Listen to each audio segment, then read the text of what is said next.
Buckle up, Buttercup. It's Pittsburgh Sports Talk. All right, Tank's got a theory, and I'm going to see what Mike seems to think about this because I am sold, Mike. Ben Roethlisberger is going to look either good in Cardinal red, Dolphins teal. Yeah, I wouldn't say either one of those. If anything, it would be the Tampa Bay Buccaneers with Bruce Arians. Wait a minute. The thing is, though, what I'm trying to throw Mike off here with is you didn't even hesitate. You came in with a third team. You didn't even say to me, Tank, he's not going anywhere. He's your man in Pittsburgh. I don't think he will go anywhere. I really don't. I think they're going to keep him. I think he wants to retire as a Steeler. So did Franco Harris, Mikey. That's all predicated on... And he's running around with a Sea Chickens helmet on. It's all predicated on if Mason Rudolph ends up playing really well this season. But right now, he doesn't have any help. All right, I wanted to get that out there because I'm just going to mark it down there. Don't be shocked, kiddies, if all of a sudden next season comes around and your future Hall of Famer, Ben Roethlisberger, is wearing, Mikey thinks, a Buccaneers uniform. Well, you got Bruce Arians down there. That's the only reason why he would go there. I don't think he'd go anywhere else, honestly. All right, don't forget, though, you never thought that Franco Harris, the Immaculate Reception, would be looking any better in a Sea Chickens uniform, but that's where he ended up, Mike. But again, it's all predicated on if Mason Rudolph plays well and the coaching staff is gone after the end of the season, which, as of right now, it's a possibility. All right, let's get into the last week's game against the San Francisco 49ers. You know, Mike, we got more bridges than they do, but theirs is more famous than ours. That Golden Gate one? They got one. They got one. We got 477 of them, but we couldn't even, all our bridges couldn't help us in San Francisco. Let's get into the offensive line. Let's get into the offensive coordinator. Let's break down this Steelers offense. They're 0-3, Mike, and the offense looks disjointed. Yeah, I'm really disappointed in, first of all, the play calling. I thought Coach Randy Fictchner would do a much better job with play action, with run plays.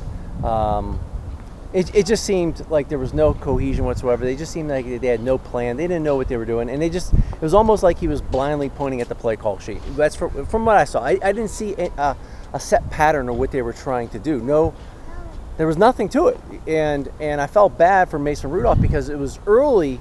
In the game, they had some couple turnovers where they got 6 points, and they really should have ended up with 14. And the first really bad situation I saw was, I believe it was 3rd and 6 on the Steelers on San Francisco's 9-yard line, and they ran a play action pass. And great, it was from the gun. They ran a little play action, but they had nothing underneath. Every route. What do you mean underneath? Tight end, another receiver? I think they sent out 3 routes. They had James Conner in blocking. They sent out the receivers, and they sent out Vince McDonald. The shortest route was 11 yards. It was 1 yard deep in the end zone. And meanwhile, San Francisco 49ers all dropped to the goal line. If you had a guy just running underneath, they could have dumped it down and easily ran for a first down, possibly even the end zone. But it was just pushing the ball vertical, and not to mention the protection on that whole play is what killed me the most. Was you had 3 down linemen, one covering the center, one covering the right guard, and one all the way outside on the right tackle. And what they did was they pulled the right guard to sell the run to go left, and now all of a sudden you have to have your right tackle kick out, your center come all the way out, and now you have to have your left guard slide all the way down. It was just a bad protection. That's a lot of movement up there. It's a lot of movement, especially in that situation in the red zone, because you don't want to be taking sacks in the red zone to back out of field goal range. And what they did was they brought that, it shortens the edge for the pass rush, and the pocket gets tight. Mason Rudolph ends up running. He picks up, I think, maybe gets back to the line of scrimmage, or gets one yard, and they kick the field goal. Situations like that, there's no help with him with the protection. The protection broke down all game, and you're not helping. Let's talk about the O-line. First of all, so you understand, he knows what he's talking about. He played with the Lions. He played with the Eagles. He knows what he's talking about. Let's break this down, Mike, through position, okay? Because I agree with you. That offensive line, they're sad. Their daddy took off to Denver. If your daddy left you, you'd be upset too, Mike. So right now, the two, the whole O-line played bad. You got surprised by, I'm not going to say names, but you were surprised by some of the inner guys that are some supposed Pro Bowl guys. They had some good plays. They had some bad plays. That's expected. Feeler had a bad day. I'll say it, Mikey. He got eaten. But the tackles, both sides, Armstrong and Bosa, they took him apart. They literally could do whatever everything.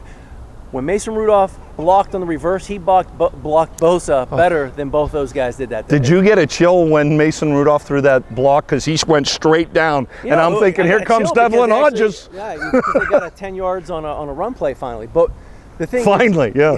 But Armstrong was given the fits to the Fiedler all day on the right tackle. I mean, there was a short edge. And the pocket's collapsing. You know, you sit there and you look at, oh, well, Mason Rudolph, he didn't play good. Let me tell you something. It's hard. The hardest position in all of sports is to play quarterback. That is the hardest position, okay? The amount of preparation, the studying you have to do to understand what's going on. And then you need some help around you. And how about your offensive coordinator helping you, Mikey? Here's the way I saw the way the offense unfolded, and you know certainly better than I do. Look, you're taking Mason Rudolph, you've thrown him into the boiler seat in his first NFL start. Mike, Randy Fictchner had to make it easy for him, simple. Establish the run game. You've got James Conner, who can bang the ball in between the tackles. You've got Jalen Samuels, who can catch the ball. He's got soft hands out of the backfield. Yeah. I like Benny the bowling ball Snell, even though he's a rookie. Am I wrong, Mike? They had no running game in the first half. This is all coming back to having no threats down the field. And you lost Antonio Brown last year. He's been acting up crazy. We all understand that. Crazy. But the talent he brought, where's his meds? What he brought onto the field was he was drawing double and triple coverage. You do that right now, you're only getting 7-man, 6-man box. You put Juju on the other side, you're getting 6-man box. Right now they're getting 8 men in the box. They're loading it up and saying beat us. And then what they're doing is they're playing press man coverage against our receivers and saying beat us, and they can't. Well, why? Look, and Juju is a great receiver. He has beautiful hands. He is a beautiful athlete, but he's not getting separation. So I would play man press too. If I had a corner that ran a 4-2, I'd just be up in his chest. I would play man press too. Yeah, they're stepping up in the box. They're filling the box up, and they're saying, you got to run the ball. Now, here's the thing. James Conner's even struggling to run right now. But I think... Do you think he's hurt? No, I think what you're realizing is everyone was like, oh, his stats early last year. Oh, he's better than Le'Veon Bell. He replaced Le'Veon Bell. Le'Veon Bell can do a lot more with a loaded box than James Conner could. James Conner is a one-cut-and-go guy. But here's the thing. Le'Veon can get outside. Conner can't get outside. It doesn't matter, though. When you have all those guys in the box... Okay, Antonio Brown was pulling 2 guys with him. Juju was pulling 1 or maybe even 2. Or AB was pulling 3. But now there's no one's pulling. There's anything. No fear. They're loaded up. James Conner right now, yards after contact is ranked 89th in the NFL. But they need to run the ball more. They need to get underneath center. And now all of a sudden they had 5 snaps underneath center this whole game. 5 snaps. Now follow this, because Mike's going to get into some technical football talk here. For you guys that like offensive line play, Mikey noticed something which, my goodness, a junior high school team, Mike, would do what they did. Yeah, so you run 5 snaps underneath center, okay? So you're running the ball downhill. They got 2 of them that they ran the ball. All the linemen in 3-point stance, firing out low. It gives them a chance to come out on the defense, fire out low, get leverage, and, get the downhill run game attack. The other 3 snaps underneath center were play action pass. Yes. So they were down on their all 3 too, weren't they? It's 3 play action pass. I 1 play action pass. That's great. That's going to help a quarterback. But you're not helping him. It doesn't matter how good of a play fake he does with the ball and the running back, is if your tackles are in 2-point stance. Now on 2 of the play action, the 2 runs, the tackles got their hand in the dirt. The 2 play action passes, both tackles are in 2-point stance, ready to drop back because they don't want to. While Mason's under center. Because they don't want to get beat by Bosa and Armstead because they were getting smoked all day. So now all of a sudden they're sitting in 2-point stance. I don't care what Mason Rudolph does with the ball, faking it to James Conner. The linebackers are immediately bailing because you've lost the deception. And then the third time, Villanueva had his hand in the dirt, but your right tackle was a little scared to get beat again by Armstrong, so he's standing up 2 points. It doesn't sell anyone. It doesn't fool anyone. So it's the whole scheme. As a coach, you got to go in there and say, look, offensive lineman, I give you an option to go in a 2-point stance or a 3-point stance on passes, okay? But when we're doing play action, get your hand in the dirt. Because you have to. You have to. Run. Low helmets. There you go. Again, what we're saying here is Steelers only went 5 snaps with Rudolph under center. Your entire line needs to be down, hands in the dirt, as Mikey says. This is a deception halfway there for the linebackers to say, okay, you're keeping them honest. Is it a run? Is it a pass? This is the whole concept. Unfortunately for the Steelers, consistency is key.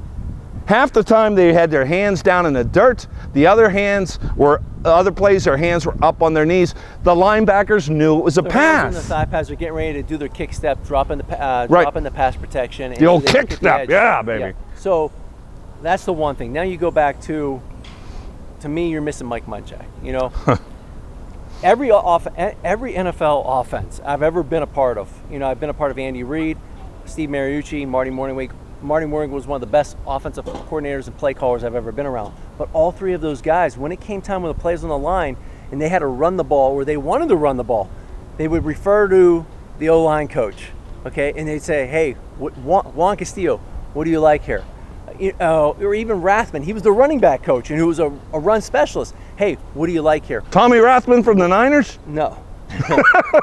Carl Mock was our O-line coach my rookie year. Hey, Carl, what run do you like here? Do you like power? Do you like inside zone? Do you like outside zone? Do you like handoff solid? Do you like lead? What do you like? What is working? What works best against this front? Right. You have to do in-game adjustments. Right. How are they lining up? Who's struggling today? What's going to work for us? I'm not so sure that Sean Sarah, being underneath Munchak for all these years, can do that. Yeah, you can be underneath him and you can learn a certain amount, but Mike Munchak is a player, Pro Bowler, Hall of Famer, head coach. And his players loved him. So he knows a lot more. So and also not only the run play, but you can say, hey, pass protection. We're struggling with this pass protection. How can we help out our right tackle? There's no back going over to Chip Armstrong. There was nothing. So it was a short edge. Mason Rudolph has to push up, but there's nowhere to push up because the pocket's collapsing on him. He's running for his life a little bit back there, and it just looked bad. It's not Mason Rudolph's fault. Yeah, he had a few bumps and bruises here and there, but you know, when he knew what he was doing, the look off, and he hits Deontay Johnson for a touchdown, and the throw to Juju. Let me talk about that one. The throw to Juju, you know, it was play action pass. One of the play action passes. One of the guys was in 2-point stance, but you get Juju pushing up. That throw is on the money. Now you listen to Trent Green. Oh, it was a great throw. Trent Green's doing the play call, and he says that was perfect coverage. Once again, to my point, Juju has no separation. That he was blanketed. The ball was perfect. It hit him in the face mask. Yeah. If that does not hit him in the face mask, it's incomplete. The defensive back, the left corner, goes to try and knock it down, and he stumbles and misses the ball. Next thing you know, Juju's off running. Now again, they messed up they said, oh, and Juju's speed wins. Juju was running against number 56, a linebacker. That was not a safety chasing him down. That was not a corner trying to chase him down. It was a linebacker. So my whole point is, yeah, Juju's a good receiver. Great receiver, I think. He can catch anything. As great. long as it's thrown to him, he'll catch it, Mike. Combat catches. Right. He's strong to the catch. That's it. If he's challenged, he's got strong hands. Yep. He's going to go up and get it. And he'll knock you out like Burfitt. Don't forget the Burfitt hit. Putting too much pressure on your young quarterback. Rudolph's a young guy, and he's going to have little hiccups here and there, but you know, he did some really good things. He looks off to safety and hits Deontay Johnson for a touchdown, and then he hits Juju Smith-Schuster for a touchdown on a play action pass. Granted, the tackle was in a 2-point, not really sounding as well, but Juju kind of gets up across the middle. Now here's my thing. Juju, good receiver. Great hands, combat catches. Really good receiver. He'll catch anything you throw to him, Mike. Anything. As long as it's in here, he's going to catch it. Tight coverage, he will make the catch, but it's got to be a perfect throw, and that's what Mason Rudolph did. He made a perfect throw. If that ball does not hit him in the face mask, that is incomplete, 100%, because the defensive back had him blanketed. You listen to Trent Green in the play call. He said, look, it's perfect coverage. The DB tries to go for the knockdown or almost the interception. He stumbles and falls. Juju gets out in the open field a little bit, and then they said, well, speed wins. No. Juju was running the linebacker, number 56. That wasn't a 20 number or a 30 number. That was a 50 number chasing him. So, yeah, Juju should be able to win that race to the end zone. But my whole point is he's not a legit top-tier number one receiver. Premised on the separation ability. Exactly. AB could like turn it on like a Maserati with a nitrous oxygen tank, man, and boom, gone. Most of the time the whole game was cover one, a couple cover three situations, which basically makes it cover one on the outside with the corners and the receivers. A couple times they had two-man, But that's just a zone coverage, and Mason Rudolph did the right thing where he had to take off and run. But my whole point is they don't have the weapons on the outside to be throwing the ball 5 wide every single time. They have to have a little bit more of a game plan. They have to run the ball, and they have to get their tackles hands in the dirt to sell the run. It doesn't matter how good the play fake is if the tackles are giving it away. 0-3 statistically. Your Pittsburgh Steelers are at the bottom of the league in a lot of categories. I suggested to you earlier that Ben Roethlisberger is on the road next year. Mikey thinks he's in a Tampa uniform. I think he's in a Cardinals uniform. No, I didn't say that. What I'm saying is I think Ben will be back 100%. 100%? Or 99. You don't even have a little. 99. But what I'm saying is... All right, Tank will say it. He's going to Cardinals next year, the Dolphins or Tampa. Okay, personally, I don't think he'll be back playing. Hey, he gets $55 million, Mike, if he doesn't play again. If he does come back, I would see him in a Steeler uniform. If not, if he has to go somewhere, the most logical choice would be Tampa, because that's where Bruce Arians is. And right now, Jameis Winston is not doing the offense the way Jameis Winston is Jameis Winston. But again, back to the Steelers are missing Mike Munchak. They're missing Antonio Brown. They're missing Le'Veon Bell. They're missing their heart and soul right now. I'm going to make one more prediction. Mike Munchak, Russ Grimm, can you hear your phone calling? One of you's got a head coaching job in your future in Pittsburgh, PA.